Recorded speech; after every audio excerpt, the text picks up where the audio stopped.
buenas tardes, amigas y amigos, gente que nos escucha aquí por las plataformas del Post Antillano Presenta, tanto en las redes sociales como en plataformas de comunicación. Tenemos hoy un evento que es muy importante por muchas cosas.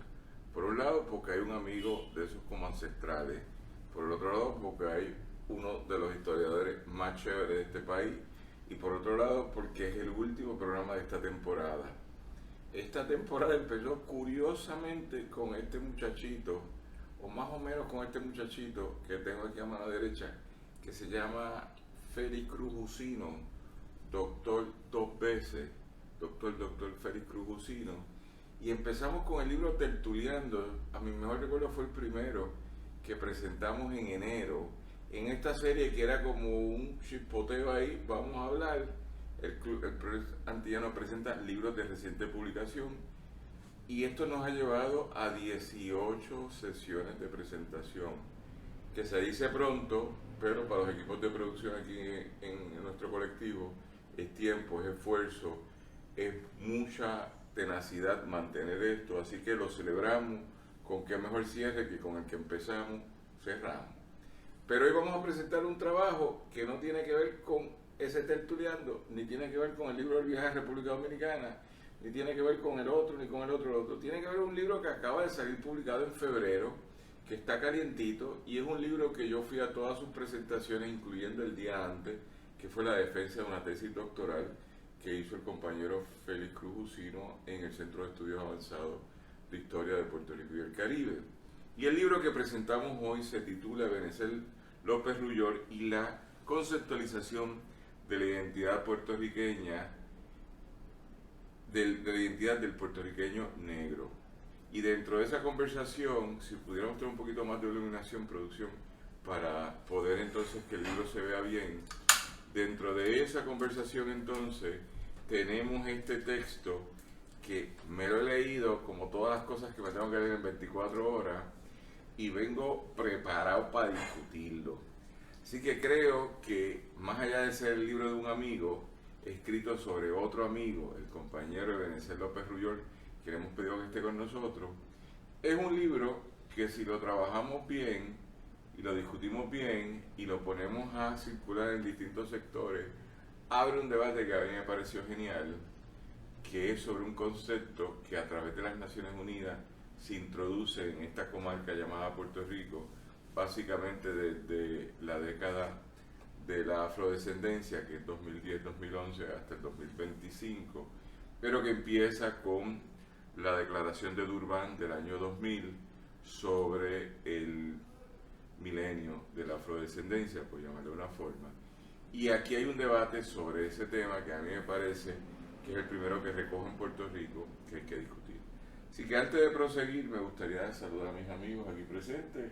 Félix Cruz Jusino, no te me duermas, Félix, aquí. No estoy dormido, estoy vivito y coleando y listo con las espuelas puestas. Y al compañero Ebenezer López Rullol, aquí presente, que no estaba, él no tenía idea de que iba a estar en cámara, pero así es esto, porque en el estudio de producciones Ramón Emeterio Betance, en la calle Simón Bolívar, pues cualquier cosa puede pasar.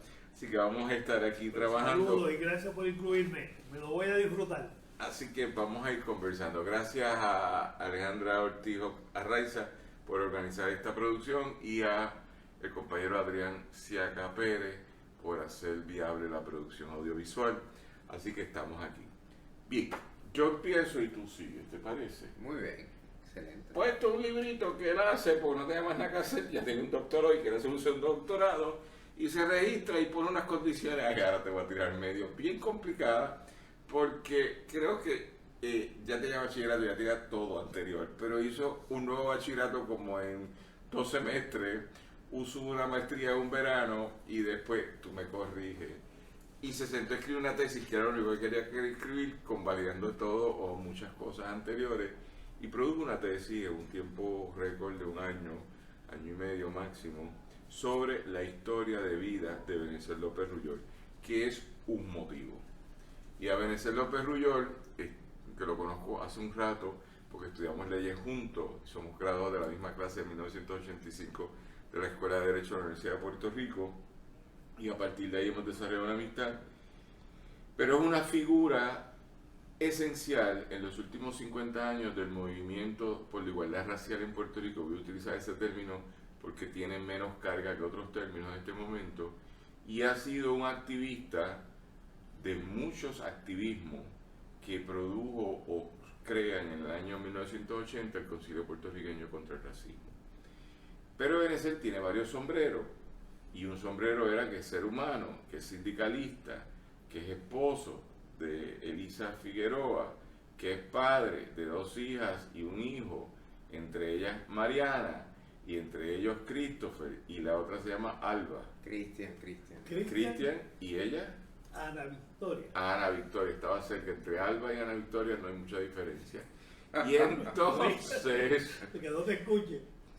ya yo sé, y es, ¿cómo se dice la palabra? Es trabajador social, y luego estudió leyes, y entonces escribe libros, y ahora está acabando un doctorado que se debe de presentar, la defensa de la tesis debe ser en el próximo mes o 2 meses. 5 de junio. 5 de junio, así que ya ustedes saben, yo le quito el sombrero y se pone otro sombrero, tiene muchos sombreros que cambiar, pero lo que denota es una persona que se ha concentrado en dedicarse a hacer lo que vino a hacer en este mundo.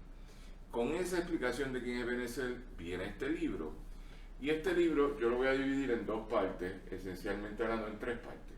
La primera parte, que es un marco teórico de tratar de entender los conceptos de, por decir algo, este es cargado, de la africanía diaspórica en el continente americano, luego por los debates sobre la igualdad racial en Puerto Rico, y eso trabajando entonces desde la relación histórica sobre la presencia del mundo de origen africano en este continente y en este país llamado Puerto Rico, y luego los debates que surgen por la igualdad racial a partir del legado que deja la esclavitud racista o racialmente construida, que es la esclavitud de 1508-1509 en el caso de Puerto Rico hasta 1873. Y tercera parte es entonces explorar esa conversación en el pensamiento y el quehacer y el activismo de Ebenezer López Ruyol. Así que yo tengo que marcar lo siguiente, que la primera parte me parece un recogido interesante del libro sobre lo que es la historia de la presencia africanista o de la diaspórica africanista en Puerto Rico, y me parece que es un trabajo que recoge áreas que hemos mucho investigado, que muchas personas hemos investigado, y que trae un debate particular de cómo el pueblo español, a través de su Estado, muy vinculado a la Iglesia Católica, crea con el pueblo y el Estado portugués una nueva forma de entender la relación de la dominación humana, que es a partir de la pigmentación. Si usted no era blanco en la lógica europea, usted era potencialmente dominado, y para eso varios botones de muestra. Uno, el pueblo indígena preexistente en Puerto Rico y en este continente, y segundo, el pueblo de migrantes forzados que fueron capturados de una forma u otra en el continente que hoy llamamos África. Ahora bien, esa parte la leí y la disfruté, pero la segunda parte es la que leí, la disfruté y me provoca debatir, porque es una parte que me parece muy interesantemente construida, porque el autor, este que tengo aquí al lado, que se llama Félix Cruz Jusino, hace la construcción de varias narrativas que entran para explicar lo que es la dominación en este continente. Y curiosamente no se concentra en lo que podría ser el debate más dominante, que podría ser el norteamericano, seguido por el debate brasileño y seguido después por el debate colombiano. Y es curioso que esos no son necesariamente, Colombia sí, pero no son necesariamente los referentes más perseguidos en esta narrativa, sino me parece interesante que el compañero utilice referentes de Venezuela con más claridad, y eso no quiere decir, y referentes de Puerto Rico, tanto aquí como personas puertorriqueñas que viven en Estados Unidos, pero el componente venezolano me pareció interesante.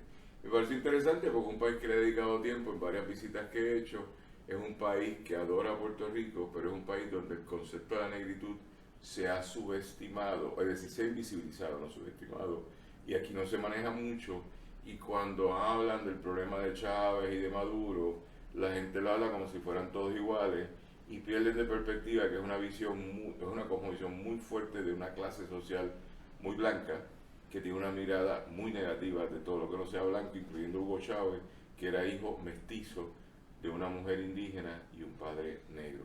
Eso me lo pueden corregir, pero a mí me recuerdo ese detalle. Así que en esa construcción, utilizando referentes que no utilizamos comúnmente aquí, o por lo menos no en el circuito que yo he operado, Félix inserta a debatir lo que han sido las narrativas de entender, y esta parte me provoca Félix, porque es entender cómo ha sido el planteamiento de la colonización con el modo de producción esclavista y con el modo de producción ideológicamente construido a partir de la supremacía de un grupo racial sobre otro, que crea entonces unas narrativas de dominación. Y esas narrativas de dominación, en el argot de Félix, crean o definen para este territorio llamado Puerto Rico una visión o una cosmovisión que nos define y que va formando una identidad.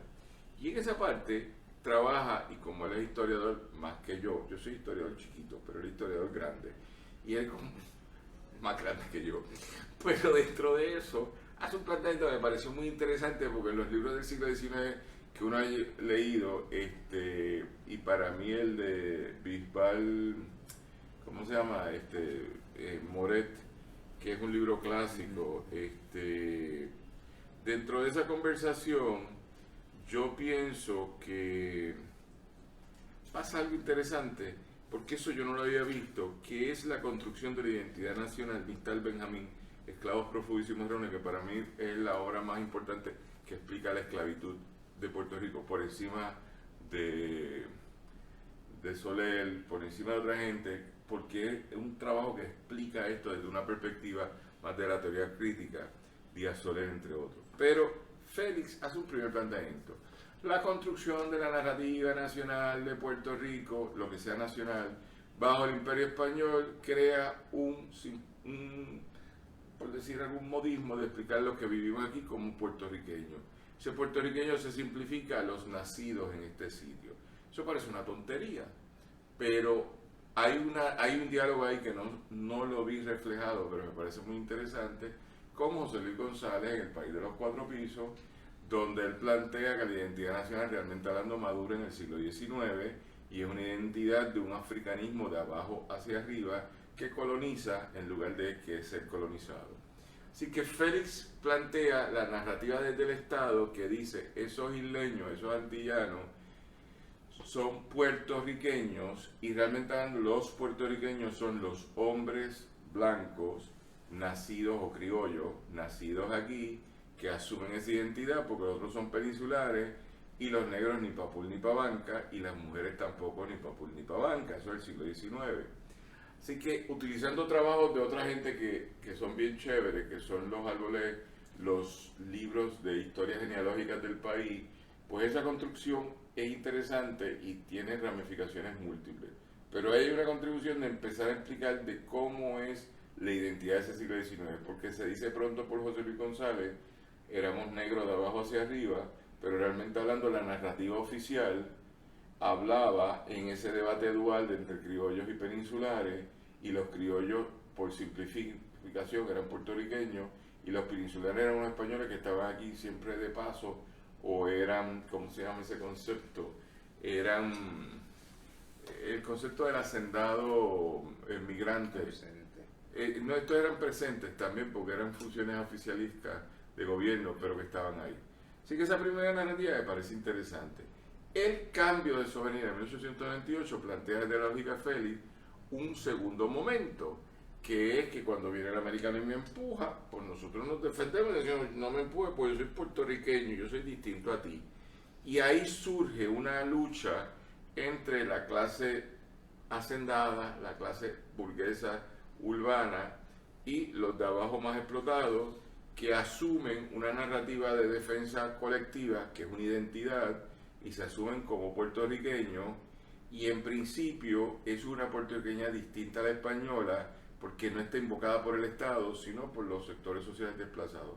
Y ese punto es interesante, porque ahí viene, yo escuchaba hoy a unos de esos de radio, que hablaba que nosotros somos un Estado socialista, a mí me sorprende que la gente esté dedicada al vicio tan temprano en la mañana de fumar cosas extrañas, ¿verdad? Porque es una conversación bien cómica de un sector social aquí. Pero lo cierto es que la figura de Muñoz Marín en 1938 ascendente crea una narrativa sobre esa puertorriqueñidad y le empieza a definir, como bien apunta Félix, y esto no es original, pero es interesante esa definición, a partir de las tres razas o tres raíces, que es la indígena, que es la africana y que es la blanca. Hasta ahí eso es pan comido y eso está chévere. Lo que pasa es que ahí que viene la provocación. Y esa sí que me parece interesante y esa, como dicen los muchachitos, bendiciones, porque esa es Nobel. Esa yo no la había escuchado y tú me vas a tener que decir dónde está, porque no hay referentes de otra gente que estuvieran adelantando. Así que este libro tiene una contribución para los historiadores y yo, que soy un tipo ignorante, que yo, este es el primer libro que leo en mi vida, yo he leído bien poco, yo no tengo ni título universitario, soy autodidacta, porque tengo el cuarto año en una escuela mala ahí en Bayamón, donde yo estudié. Me parece que eso está Nobel, porque Félix hace algo, y ahora te voy a hacer un referente distinto, que es el del programa, el proyecto del buen vivir de América Latina, de los Aymaras, de Ecuador, pero esencialmente de Bolivia, parte de Colombia, parte de Brasil, donde a partir de la figura de Evo Morales se hace un planteamiento que es que el discurso, la narrativa dominante del Estado moderno del siglo XIX, que creó el concepto de ciudadano, se tiene que romper porque ese ciudadano es un invento que invisibilizó a todo el mundo. Así que Félix plantea algo que para mí es Nobel, primer punto. El proyecto de Muñoz Marín, asociado con ese ilustre boricua llamado Ricardo Alegría, que crean una narrativa de país a partir de una identidad común, contestatario o no al otro, al americano, dice: nosotros somos producto de tres razas, tres raíces, tres genéticas, que es la blanca europea española, que es la indígena y que es la africana. Y ese planteamiento, eso, Héctor Lavoe cantaba de eso en una canción que hice, que habla que yo tengo de Nietzsche, de indio y tengo de español, pero realmente hablando del Nobel por lo siguiente que él dice: lo que pasa es que simplificarlo así es incorrecto, y ahí está la contribución de ese libro. ¿Por qué es incorrecto? Porque los grupos étnicos existentes en Puerto Rico precolombino no era uno, sino eran dos, y no tenían un concepto de unidad genética simple. Me explico. Los caciques agüibaná no eran igual que el de Isabela, ¿cómo se llamaba ese? Amabacaraca. Mabodamaca era distinto, o el de Caguax y el otro. Eran territorios, naciones con sus propias genéticas independientes y sus propias afirmaciones culturales independientes. Por lo tanto, solo un europeo diría que todos los taínos son iguales. Yo ahora puedo pensar que no es igual y que se abra la investigación, que se empieza a decir la diferencia entre los taínos de Mayagüez y los taínos de Fajardo o los de Vieques. Pero segundo, y ahí yo sí creo que es monumental, y como yo tengo que ser cuidadoso porque por poco, por menos, me grafitean en la oficina o me pintan el carro, o me tiran piedra o me llama gente para insultarme, es un planteamiento que está extraordinario.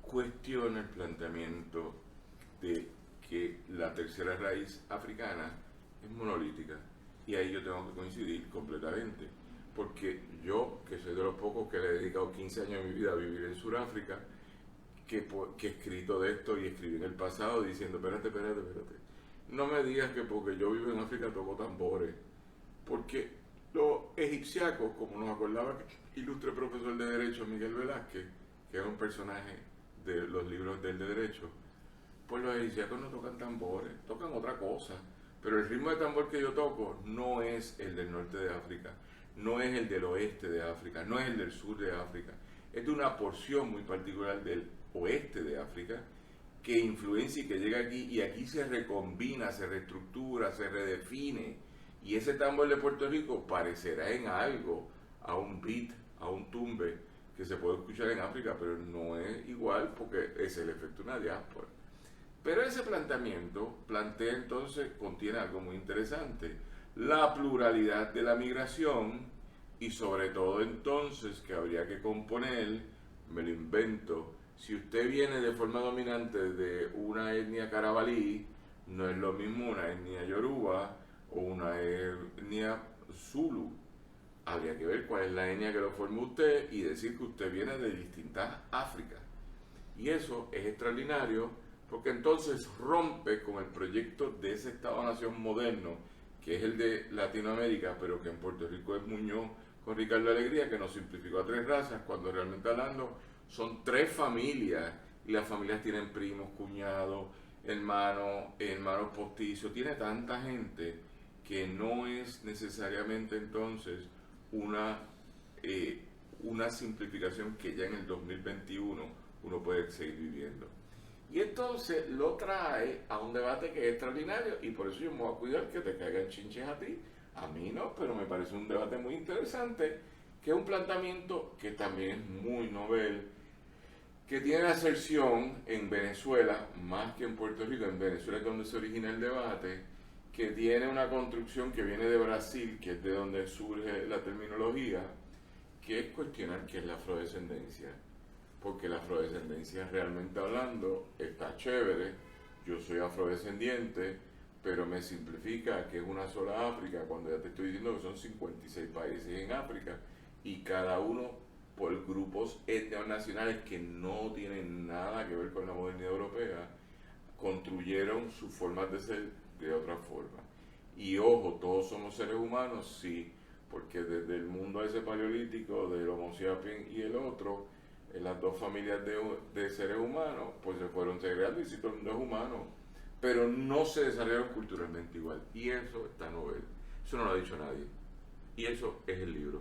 Ese argumento, esos 2 argumentos, sobre la tercera, las raíces que nos conforman, romper con el debate de la modernidad de Muñoz con Ricardo Alegría, es una contribución. Y segundo, plantear la deconstrucción del término afrodescendencia, no para excluirlo, ese no es el punto, es para problematizarlo en una pluralidad, que sería lo interesante. Yo me origino en África, pero que cada cual busque cuál es su grupo etnonacional, porque con mucho respeto, ahora voy a decir algo que ahorita empiezan a llegar los mensajes, pero cuando se ponen un turbante en la cabeza, mis compañeras, mis hermanas, muchas mujeres que yo quiero, yo pregunto, siempre he preguntado cuál es el grupo étnico, porque la banda de colores brillantes es de Ghana y eso es un grupo etno de la región noroeste de África, pero las mujeres de Mozambique nos ponen ese turbante, se lo ponen de esa forma. Así que yo simplifico que esa es mi tradición africana de Ghana. Bueno, pues usted dice que sus ancestros vienen de Ghana, pero ese ejercicio, bien poca gente lo ha hecho en Puerto Rico, de averiguar de dónde vienen sus genes en África.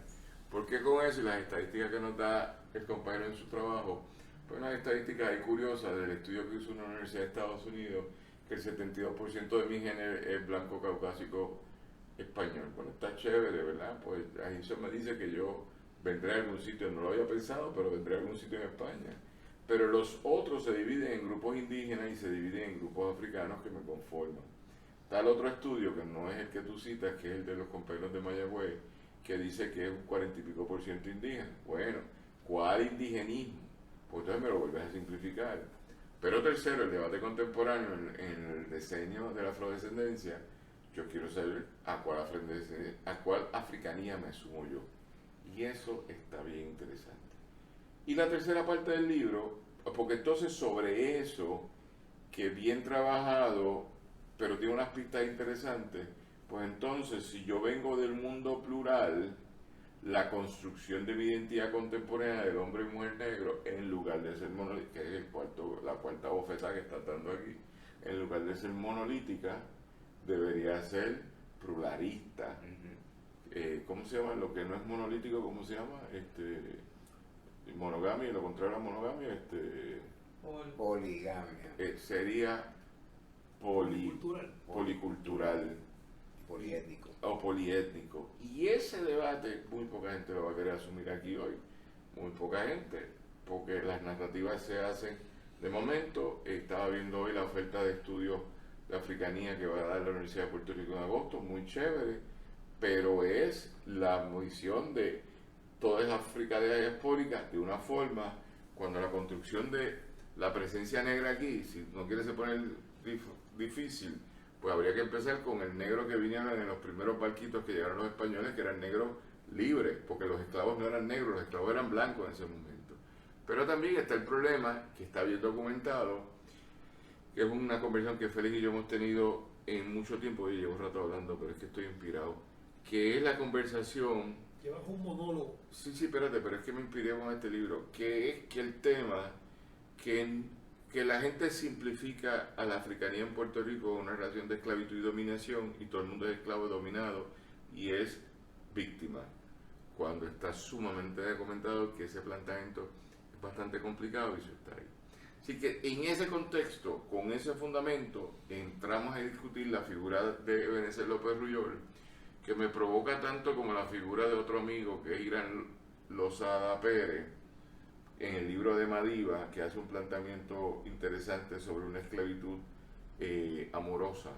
Esto yo lo digo, yo lo he puesto por escrito, lo he debatido con él, que es donde el esclavo negro se junta con la esclava blanca, que era blanca y por eso, pero era hija de alguien esclavo, y entonces hacen una gran familia y se casan al final y todo el mundo vive feliz. Pues ese planteamiento ahora yo lo entiendo con este trabajo y vuelvo a Ebenezer, porque para entender a Ebenezer, nacido en Naguabo y criado en el barrio Las Monjas, de una familia de 8 miembros, de papá y mamá, con sus virtudes y sus desvirtudes o falta de virtudes, y entender un hogar que con sus aciertos y desaciertos llevó a todo el mundo a ser gente profesionalmente educada, de su valía, de su autosustentabilidad, gente que salió de una favela, barrio puertorriqueño marginal al lado de un caño, y que pues tenemos aquí este compañero que es un destacado en todo, como sindicalista, como trabajador social, como abogado y ahora como doctor de historia.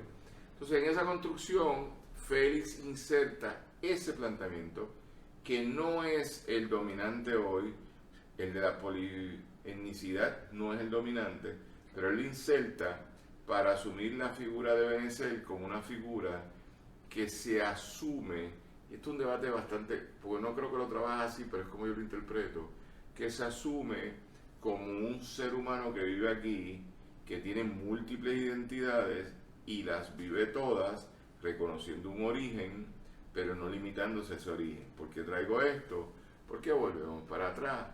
La última narrativa de la africanía en mí, en Puerto Rico, es una que yo, que viví 15 años en Sudáfrica, pues yo te puedo decir, yo viví en África y había días que la gente se vestía étnico, pero no era todos los días, esa era una aspiración. La gente se vestía de Marshall y estaban y hacían cosas, y yo siempre me preguntaba, y lo pregunto aquí, ¿qué te hace a ti africana?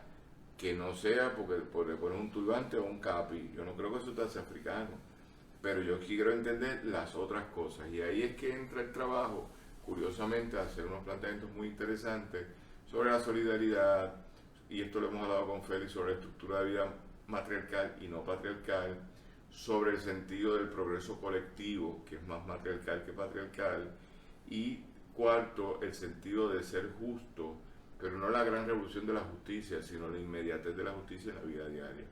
Así que el libro, en la ruptura que hace con la narrativa de Muñoz y la narrativa dominante hoy, utiliza como vehículo a Ebenezer López Ruyol para explicar algo que es lo que uno puede pensar, y eso se concentra entonces en el movimiento del Concilio Puertorriqueño contra el Racismo, que es un planteamiento mucho más cercano a Nelson Mandela, mucho más cercano a Martin Luther King, que mucho más cercano, por decir algo, a un planteamiento de, no sé, de Marcus Garvey, por decir algo. Así que con esto cierro dentro de esa conversación, que es entender lo que trata de hacer el libro.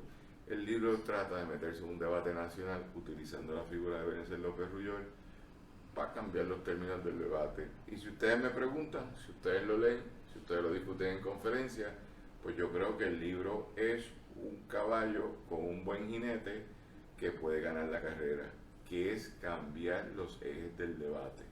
Eso es lo que quería decir. Ay, qué calor, como dice el Amén, libro. Cristo viene, arrepiéntete. Después de eso, ¿qué puedo decir? No sé, pero me lo leí, y Alejandro siempre dice, yo no me lo leo, me lo leí y lo discuto. Vamos a comenzar por esto. Mira, yo creo que existe una desinformación de lo que es ser negro, de lo que es la negritud y de lo que es África. Tú no puedes hablar de África, más allá de que es un continente integrado por muchos pueblos. Es como cuando yo hablo de Europa, yo tengo que pensar en Europa como el conjunto de muchos pueblos.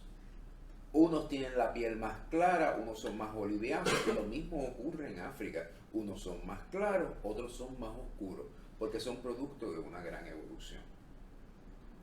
A nosotros nos enseñan que todos los negros son africanos, punto. Pero nos olvidamos de algo muy real.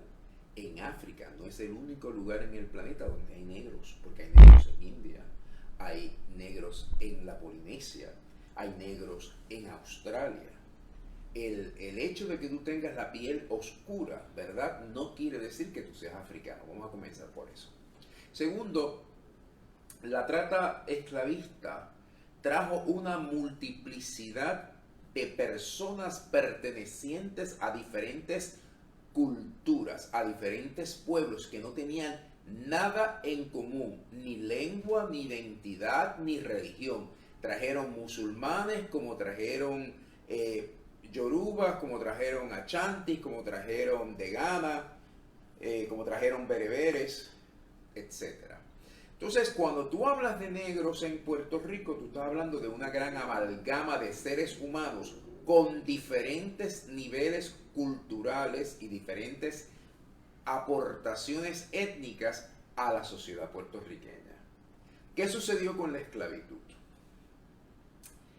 El negro africano de sus diferentes pueblos, que no se podía entender entre ellos, los metían en estos grandes almacenes y ellos decidieron crear primero un idioma para poderse entender. Y ese idioma, que se hizo un estudio maravilloso que lo menciono en el libro En Cartagena de Indias por un sacerdote, ellos cogieron palabras de los diferentes idiomas africanos, pero le sumaron palabras portuguesas, porque los portugueses fueron los primeros que trabajaron la trata negrista. Desarrollaron este idioma para poderse entender entre ellos y crear una forma de resistencia a la nueva vida que eran sometidos. Entonces, desde el primer momento existe una revolución y una rebeldía dentro de un pueblo que es obligado a ser servil, pero que decide conquistar a los que los están sumiendo en cadenas. Segundo, en Puerto Rico, los primeros negros que llegaron no fueron esclavos, vinieron como conquistadores. Y eso es algo que en la historia de Puerto Rico no se menciona, se nos niega. Ni siquiera hablamos ya del término ladino, que era el término que se utilizaba para referirse a estos negros convertidos al cristianismo, ¿verdad? Eran personas que llegaron aquí. Hablamos de que la cacica Yuisa se había casado con un negro, ¿verdad? Pero la realidad es que fuera de esa mención y de Mejías, ¿verdad? Son muy pocas las menciones que hablamos de estos negros que vinieron como conquistadores.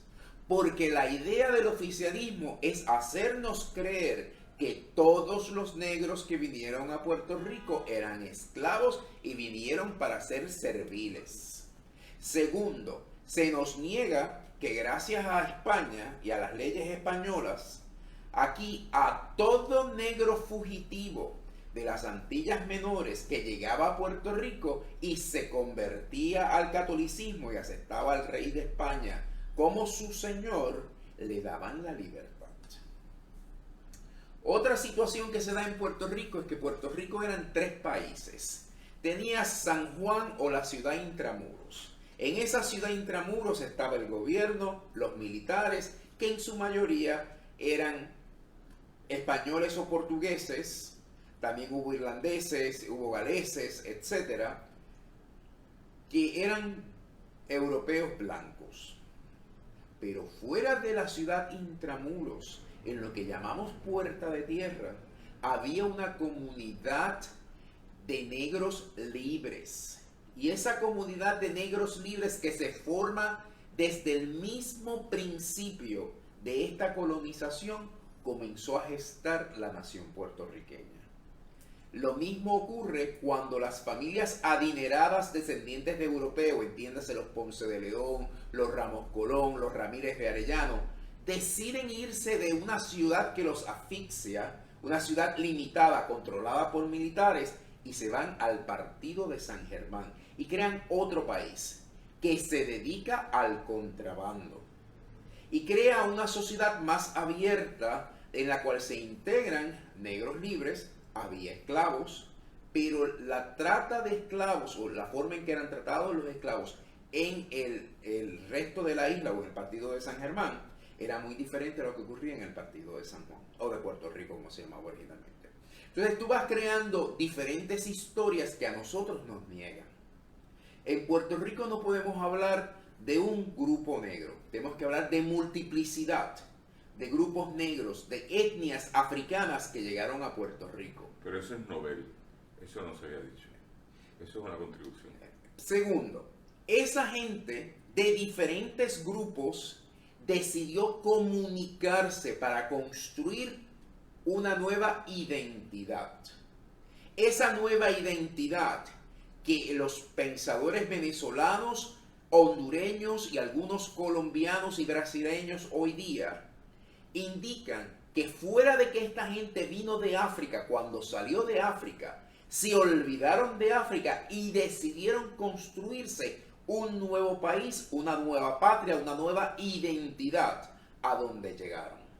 Rompen sus nexos con África porque lo que le duele a todo el mundo es que los portugueses no se iban detrás de los negros, le compraban a negros para ser esclavizados. O sea, porque hay que entender lo que ocurría en África, como ocurre en todos los países. Había guerras entre imperios, un imperio ganaba, esclavizaba a la gente, y eso es la historia de la humanidad por secula seculorum, y los que eran esclavizados eran vendidos a los portugueses para sacarlos fuera de África, para evitar que estos hicieran revoluciones y tumbaran los imperios que los habían vencido. Es una realidad.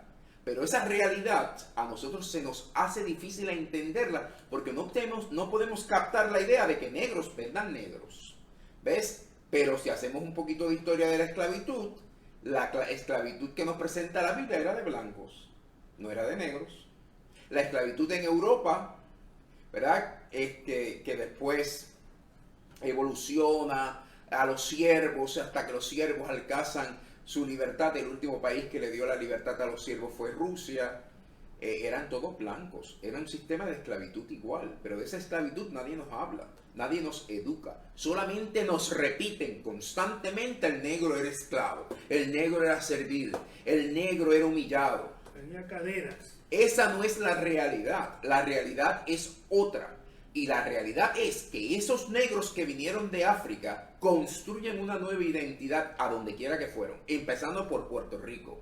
Vieron cómo interactuaban estos europeos y le dijeron a estos europeos: mira, papito, tú piensas que tú me mandas, pero en realidad yo te voy a comer los dulces. Y comenzaron las mujeres negras a robarle el corazón a estos europeos. No había mujeres blancas en Puerto Rico. Se podían contar con los dedos de la mano las mujeres blancas que vinieron a Puerto Rico. A esto súmale que la mujer negra tiende a ser voluminosa, hermosa, fastuosa y seductora, aunque todas las mujeres son seductoras. Y entonces, ante la escasez de mujeres, los primeros puertorriqueños se forman de la mezcla de españoles y negros con mujeres aborígenes. De esa mezcla comienzan entonces a llegar mujeres africanas, pero lo que no nos dicen es que vinieron familias africanas libres o familias negras libres y se establecieron en Puerto Rico. De hecho, lo que nosotros llamamos Piñones era propiedad de un negro de apellido Piñol, que luego sus hijos pasan a Venezuela y se dedican a cazar negros, por supuesto, porque eran negros libres que veían a los negros esclavos como fugitivos. Porque eso es otra cosa, el concepto que nosotros tenemos de la esclavitud, o como nosotros visualizamos la esclavitud, no era la percepción que se tenía en el siglo XVI de lo que era la esclavitud. El esclavo era una propiedad. Y si a mí me roban mi propiedad o mi propiedad se me va, entre comillas, es porque me la están robando. Yo tengo una inversión. Yo creo que eso recoge, y tengo que administrar el tiempo de otra forma, porque estas son las pistas que da el trabajo. Algunas son completamente noveles, hay otras que son debates. O sea, lo de África son debates, eso se ha trabajado mucho, los negros esclavizando a otros negros. Pero por ejemplo, ese dato de los venezolanos, que es una nota al calce que la tuve que leer, que parecían patriotas, pero acabaron en el otro territorio cazando negros. Entonces eso es bien curioso, porque es lo que yo tiendo a pensar, que en esta jurisdicción, bajo el manto de los españoles y los portugueses, el concepto de esclavitud era un modo de producción, pero se manejaba más con las lógicas del ay bendito, con Estados Unidos o en Brasil, estoy hablando de aquí, donde hubo una verticalidad del Estado mucho más estricta. Así que cuando uno recorre el suramericano y pasa por las plantaciones, que es una imagen horrible, ¿verdad? De ver esas casonas de plantaciones, que no es una, son miles, porque era toda una gente que para tener esa riqueza todos parecían palacios. Las casas de plantaciones en Estados Unidos parecían palacios, no es como la porquería esa que hay en Ponce, que es una casita ahí de un hacendado que todo el mundo va a ver, esto y lo otro, es una casita humilde. Pero las de las plantaciones americanas del sur, en Virginia, por decirlo, en Tennessee, en los estados que yo he conocido, eran palacios en el estilo romano, por decir algo, con las grandes columnas, neobarroco y todo eso, y de repente es porque era un régimen de dominación y de mucha explotación que permitía mucha acumulación. Así que yo creo que abres una serie de pistas que son muy interesantes, pero me gustaría que pasáramos un poco a entender el debate sobre Benecer, que es el título, el motivo del título. Lo que pasa es que tu debate con los historiadores, yo no sé qué han dicho ese clan de gente, ¿verdad?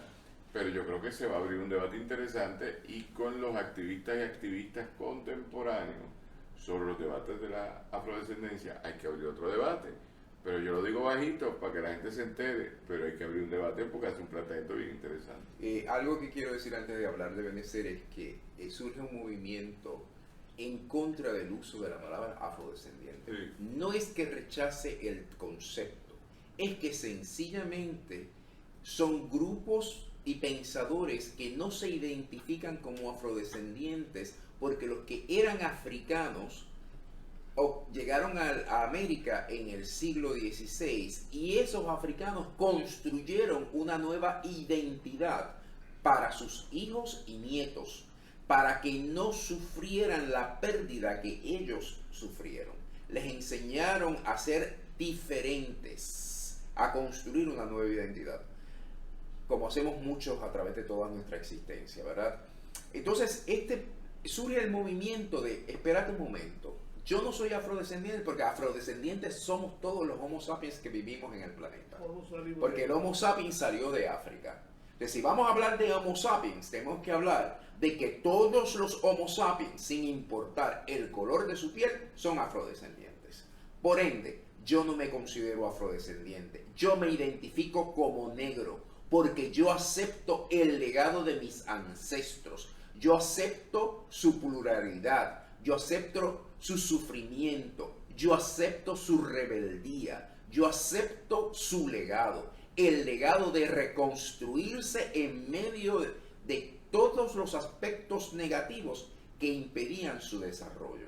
Entonces, estos grupos que surgen, ¿verdad?, que no aceptan el término como tal, prefieren identificarse como negro, porque eso me da una unidad con mis ancestros, que vivieron el hecho de ser negros, maltratados como negros, pero supieron elevarse dentro de su esclavitud para obtener su libertad. Y te voy a dar un caso que me afecta a mí personalmente, antes de pasar a Benecer. Yo desciendo de una mujer haitiana, negra, que tuvo un hijo con su amo que era francés, y llegaron aquí a Puerto Rico a raíz de la revolución haitiana.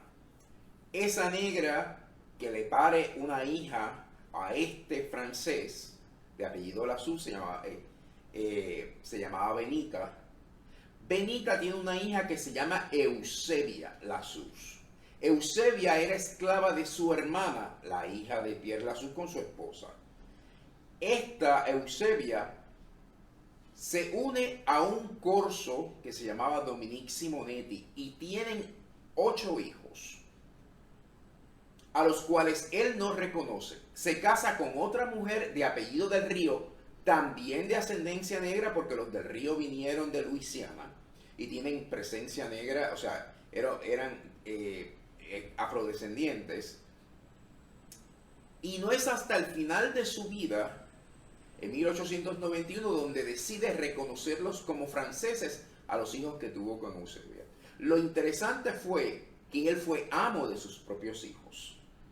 Mi tatarabuela, Andrea Simonetti Lassus, fue esclava de su padre. Entonces yo me pregunto a mí mismo, ¿cómo yo me sentiría siendo esclavo de mi abuelo? ¿Cómo sería mi conexión sabiendo que yo soy esclavo de mi abuelo? Y esas fueron luchas internas que muchos negros sufrieron durante la colonización española. Entonces, esos pensamientos nos llevan a mí a identificarme no como afrodescendiente, sino como heredero de una larga tradición de un pueblo negro que reclamó su negritud y determinó que iba a influenciar la cultura dominante, iba a romper con la imagen y los paradigmas impuestos por el oficialismo para crear una nueva realidad. Y en esa nueva realidad se parió la puertorriqueñidad, porque la puertorriqueñidad es hija de esa mezcla que se da fuera de los muros de San Juan. Ahora bien, esa es una nueva interpretación de la puertorriqueñidad, que no es la del siglo XIX, aunque es la interpretación, es como el libro de Néstor Bilbao Moret, que interpreta lo que pasa en el siglo XVIII al siglo XIX de una forma alterna. Por lo tanto, tú estás haciendo una nueva interpretación, y esa es novel, de lo que es la puertorriqueñidad. Está la del discurso, la narrativa del Estado oficial, y está lo que ya había dicho José Luis González en el cuarto piso, de que venía de arriba para otra cosa, pero tú lo estás enmarcando en un debate que yo creo que es extraordinario, que aquí no nos hacen mucho, que es el debate sobre la puertorriqueñidad a partir de otras regiones que colonizan y que explican el país de otra forma. Cuando digo otras regiones, no es el casco de la isleta de San Juan, es un casquito, pero había más país que iba definiéndose de otra forma. Exactamente. Ese debate yo lo traigo en el libro, en varios procesos, en el Club Taramá, pero también en el libro de Ismael Rivera, que es el concepto del hombre negro de la costa vis a vis el hombre negro de la montaña. Exactamente. Y sobre todo las identidades costeras en Puerto Rico, que son pelionas, vis a vis los hombres y mujeres de la montaña, que son otra cosa. Y yo sé que el grito del Ares pasa en la montaña, pero todos los líderes de este país son de la costa, que son otros 20 pesos. Entonces, vamos a hablar de Benecer. Voy a hablar de Benecer. Dentro de este concepto, yo conozco a Benecer, lo conocí en mi juventud y luego nos reintegramos ya en la adultez. Y comienzo a leer los libros de Benecer y desarrollo una gran admiración por el trabajo de Ebenezer. Comienzo a tener largas conversaciones con Ebenezer y investigar sobre su trabajo en la lucha contra el racismo. Pero hay dos cosas bien importantes. Es que Ebenezer se acepta como hombre negro, pero no se limita, no se encaja dentro del concepto del hombre negro.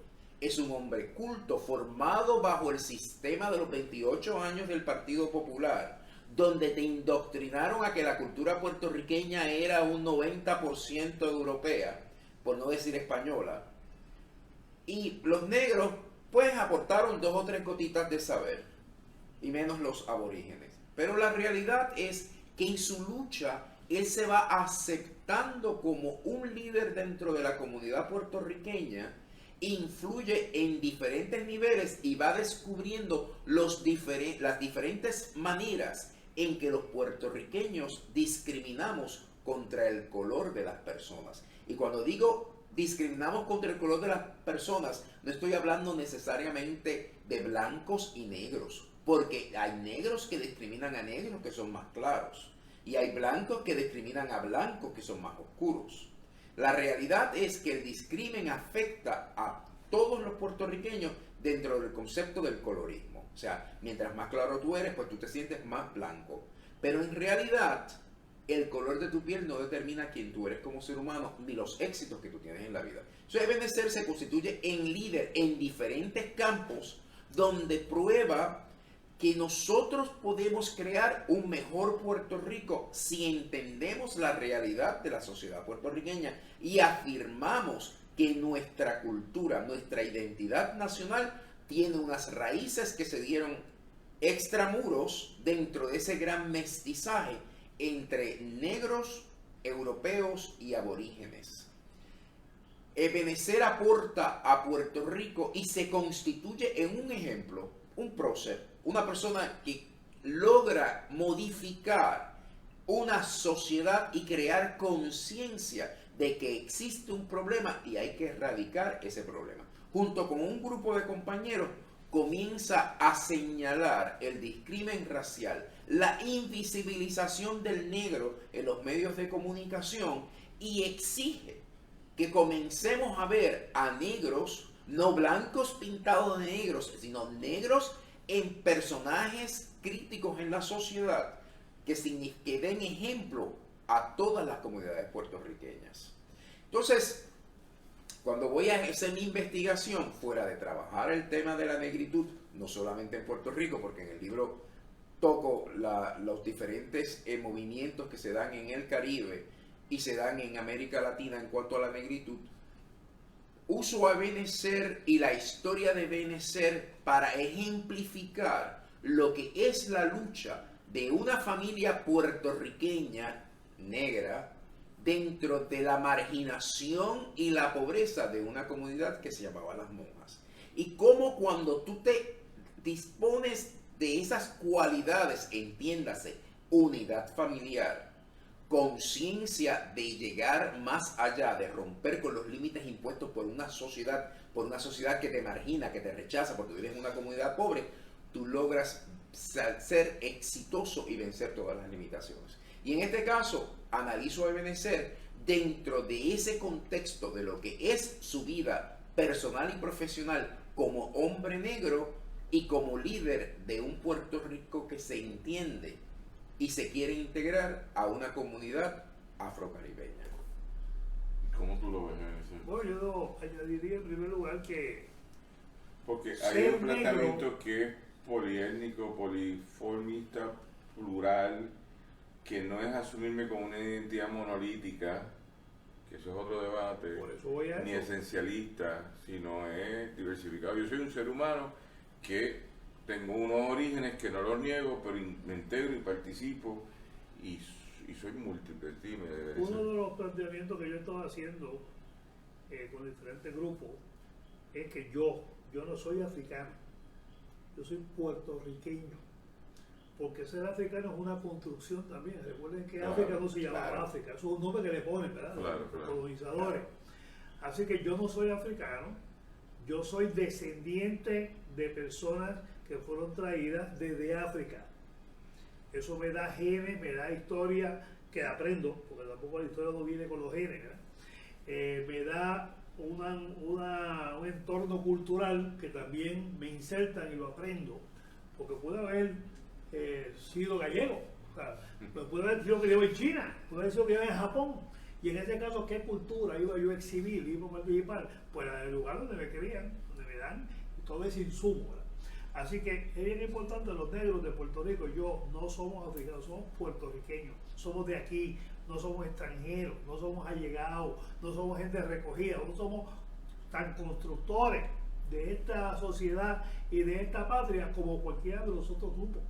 Así que yo creo que es un cambio que tenemos que tomar en cuenta. El que se pone el sombrerito, la que se pone el turbante, la ropa étnica, fantástico, pero eso no lo hace africano.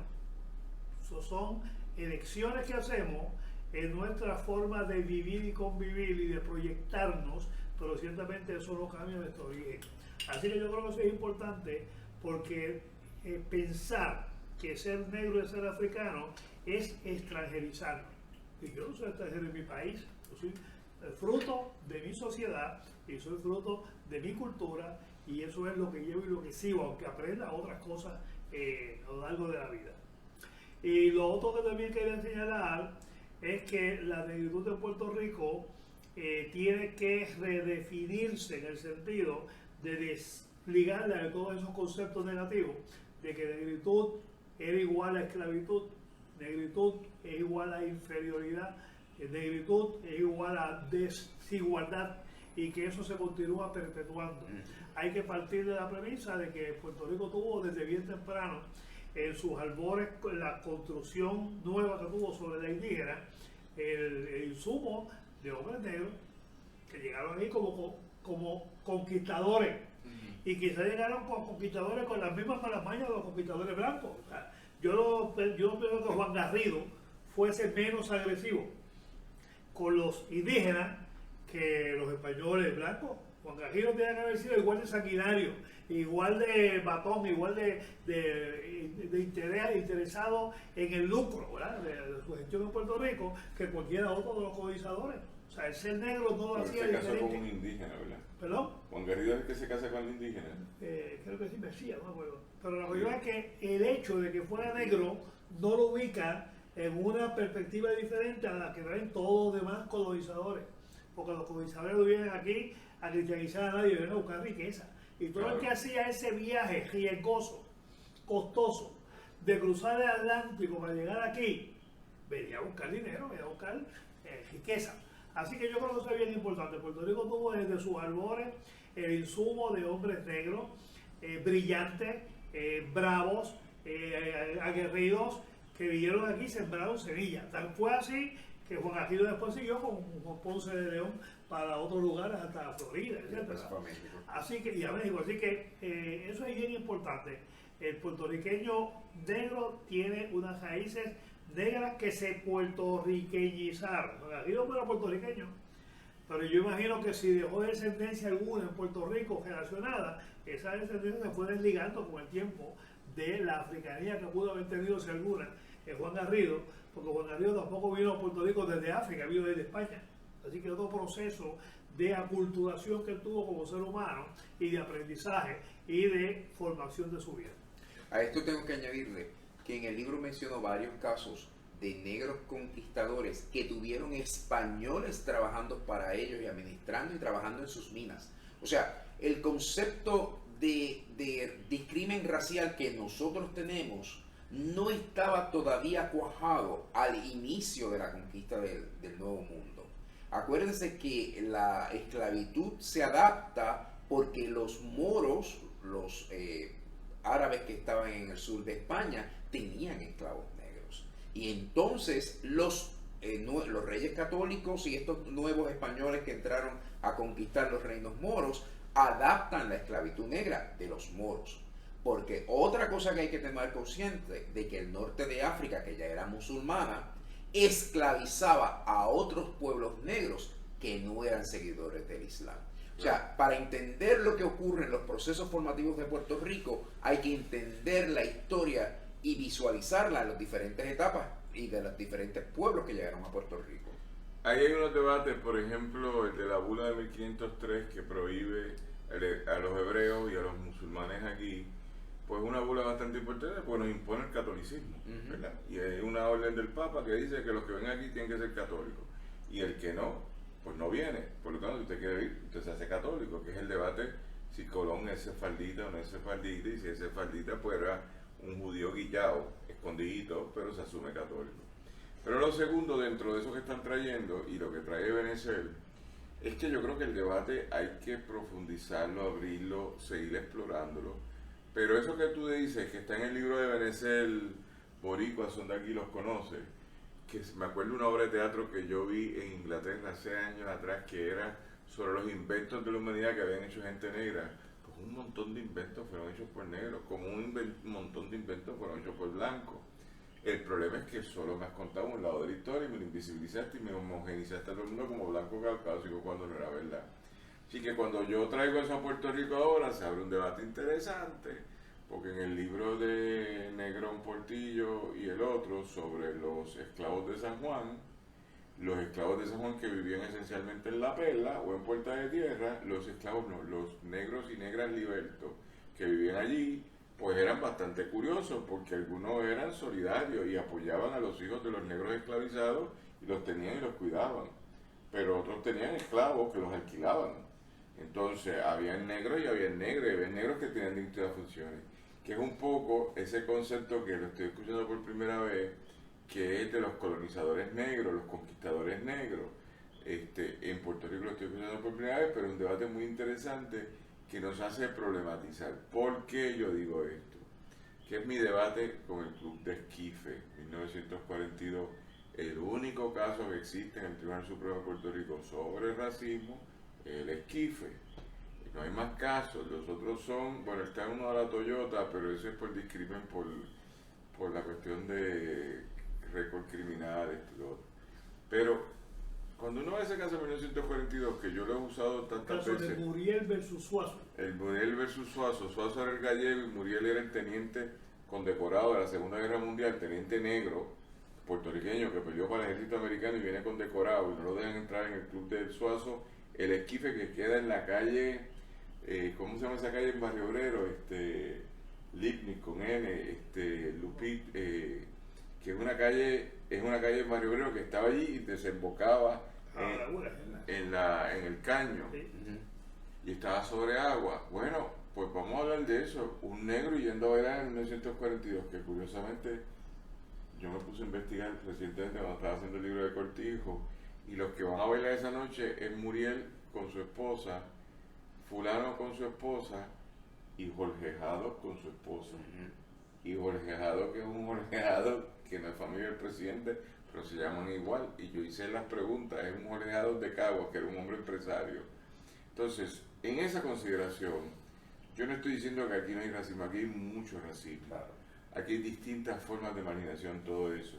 Pero lo que tenemos que empezar es una historia muy interesante de entender cómo se fue en este sitio la construcción de las relaciones raciales que estuvieron amparadas en una lógica de dominación creada por el cristianismo, sancionada por el Estado español, el cristianismo en la Iglesia Católica, luego el Estado español, que permitió que las primeras esclavas en Puerto Rico fueran las latinas, que las trajeron como prostitutas contra su voluntad, trabajar en Puerto Rico con mosquitos y todo eso en contra de su voluntad, pero después no funcionaron, o no eso funcionó para los propósitos de colonización, y empiezan a desvariar y empiezan a esclavizar a los indígenas y después empiezan a traer a los negros y crearon un error histórico que fue traer a los wolofes y los mataron.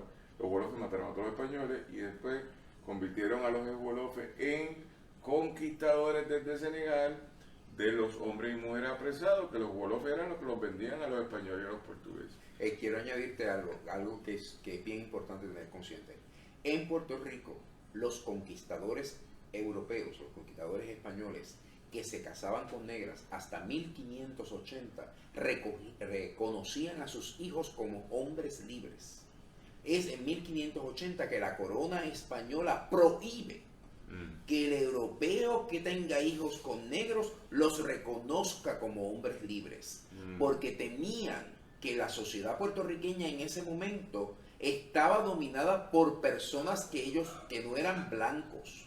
La realidad es que en Puerto Rico se da un fenómeno en ese siglo XVI, donde el conquistador decide que sus hijos no sufran por el hecho de haber sido hijo de una esclava.